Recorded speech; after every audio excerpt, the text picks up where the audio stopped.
Some people smile at you, but something underneath feels off.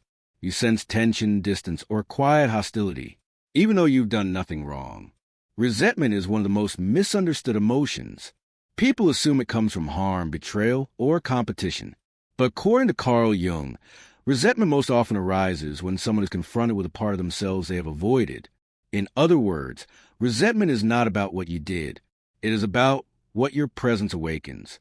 You may notice that people resent you even when you are kind, even when you are quiet, even when you stay in your lane. This confusion is the first clue. Jung believed that the psyche reacts defensively when it encounters qualities it has not integrated. When someone meets you and feels small, inadequate, or unsettled, the ego looks for a cause, and rather than look inward, it looks outward. So resentment forms. If you are disciplined, you remind them of their avoidance. If you are calm, you expose their inner chaos. If you are self-aware, you threaten their denial. None of this is conscious. They simply feel irritated by you, and they don't know why. Resentment allows the ego to protect itself without admitting weakness. Instead of saying, "Something in me feels uncomfortable," the mind says, "There's something wrong with them." This is how resentment is born. It is not hatred. It is displaced self-contempt. You become the symbol for what they have not faced. Jung called this process projection, the act of placing unwanted inner qualities onto someone else. Resentment thrives on projection. People who resent you may never confront you directly. Instead, they diminish you subtly. They question your motives. They downplay your growth. Sometimes they gossip. Sometimes they withdraw. Sometimes they become cold for no clear reason. This quiet hostility is not accidental. Resentment is most powerful when it remains unspoken. Why? Because speaking it would require self-honesty. Comparison often fuels this process. When someone measures themselves against you and feels behind, emotionally, psychologically, or morally, resentment fills the gap between who they are and who they wish they were. But instead of closing the gap through growth, they try to pull you down. Not openly, not dramatically, but psychologically. Jung warned that people often resent those who embody qualities they secretly admire but believe they cannot attain. So admiration turns into irritation. Respect turns into resistance. Awareness turns into threat. You may notice that as you grow, fewer people celebrate you, but more people scrutinize you. This is not coincidence. Growth disrupts unspoken hierarchies. When you stop playing small, you expose the illusion that everyone is equal in effort, awareness, or responsibility. And illusions do not like exposure. So resentment steps in to restore balance. It tells them a story where you are the problem, not their avoidance. As you become more authentic, resentment often intensifies. This feels unfair because authenticity is not aggressive. It is honest. It is grounded. It is simply being aligned with yourself. But authenticity removes excuses. According to Carl Jung, many people survive by living unconsciously. They follow routines, beliefs, and identities they never question. Authenticity disrupts the survival strategy. When you stop pretending, you reveal that pretending was never necessary. And that realization is painful. Your honesty makes avoidance visible. Your boundaries expose their lack of boundaries. Your growth confronts their stagnation.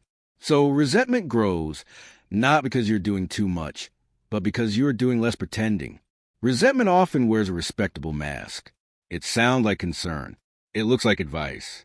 It feels like subtle criticism. People may say you've changed, that you're too serious, that you think you're better than others.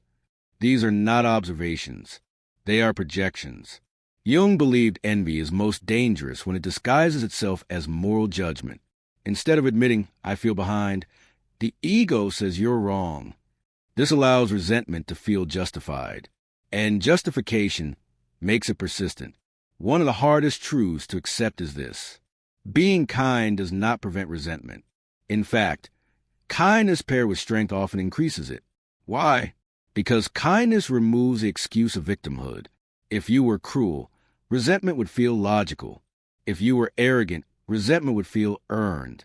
But when you are kind and self-possessed, there is no external reason to explain the discomfort. So the resentment turns inward, and then outward again. You become resented not for harming others, but for not needing them to feel whole. Resentment rarely confronts directly.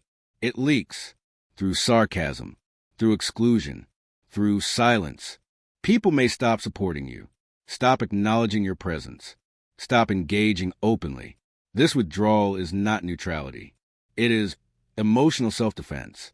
Jung noted that when resentment cannot be expressed honestly, it expresses itself indirectly. Silence becomes punishment. Distance becomes control. And often, the person resenting you believes they are justified. When you stop explaining who you are, resentment sharpens.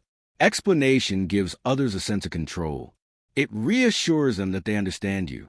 When you no longer offer that reassurance, they are left alone with their interpretations. An interpretation fills with fear.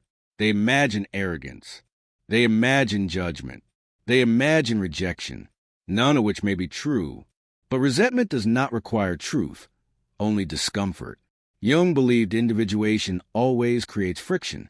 As you become more whole, fewer people feel comfortable around you, not because you reject them, but because you no longer validate unconsciousness. You stop agreeing with illusions. You stop participating in self-deception. You stop reinforcing false harmony. This makes relationships more honest and more selective. Resentment often marks the end of unconscious connection. There comes a moment when resentment loses its power, not because it disappears, but because you no longer personalize it. You understand that resentment says more about the inner life of the other person than about you. You stop trying to correct it.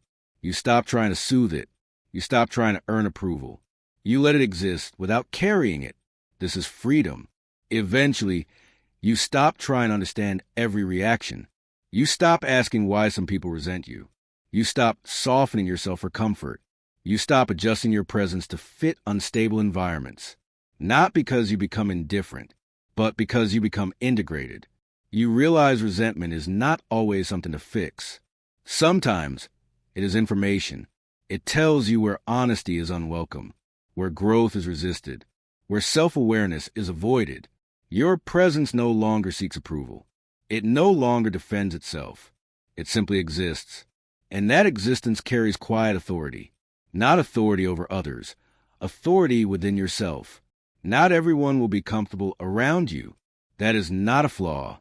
It is the cost of being real. You stop shrinking. You stop performing. You remain. Those who can meet you do. Those who cannot move away. This is not loss. It is alignment. Thank you for listening. Until next time, take care of what is truly yours.